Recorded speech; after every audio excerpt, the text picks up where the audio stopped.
I love you. These words escape my lips and I can't reel them back in, and I wouldn't want to even if I could, because someplace, somewhere, someone needs to hear them. My favourite movie taught me the greatest thing you'll ever learn is to love and be loved in return. But people forget how. And rather, I wonder if we ever knew how to in the first place. How to see each other, spot our differences, respect culture and background and identity, and love nonetheless, love nonetheless, love nonetheless. Counteract bile and spit and hisses and hits with tender hands and open arms to embrace your neighbour. A man asked Jesus, "Who is my neighbour?" And he replied, "Be the good Samaritan, show mercy and kindness to all."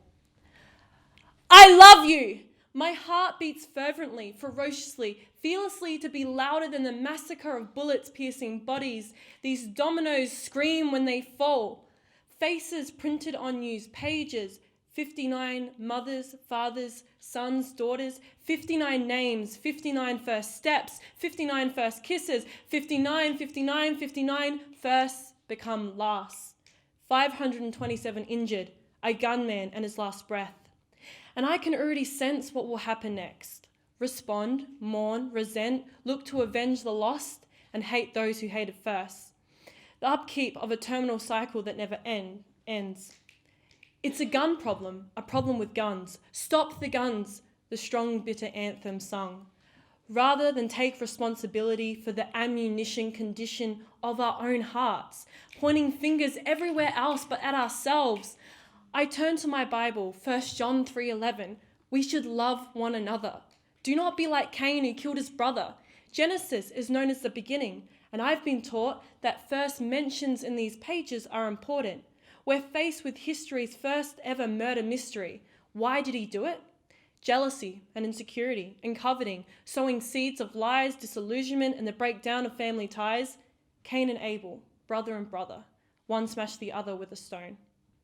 My mind flickers to a memory when, at 8 years old, walking home from school, with a girl who I then called a friend, and I remember watching her kneel down, her little fingers wrap around a rock too big for the palm of her hand.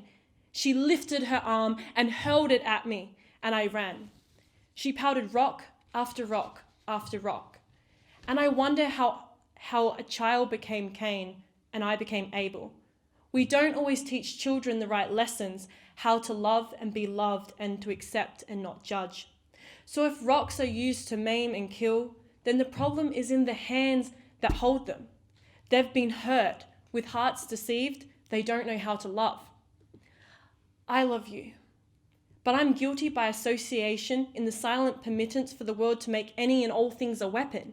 Whether it be sticks and stones do break my bones, and words woven to hurt, blackmail and attack, cars driven into pedestrians and peaceful protesters, predetermined hit and runs, not an accident, but an intentional act that screams of the lack of empathy and affection that the villains to each scene may have never received. Or even glass bottles paired with angry fists. Only recently, a friend and I found ourselves in the midst of Islander school rivalry and violence. My friend sits here at the back today. Students breaking out into a malicious fight. Onlookers say that this always happens, that this is normal. Glass shattered around us, and it was far from what should be considered the norm, the usual, and nothing new. So here's a call for immediate heart surgery. I hear the irregular beat of unresolved resentment simmering at the very depths of ourselves, fighting the urge to only love those who love us, and knowing it's hard to love those we usually wouldn't. And that's why we must. The power within our feeble bodies to wean war and eliminate violent tendencies, to bring us to the consensus that to hurt another is to hurt your very brother. I love you, and it's time we meant it.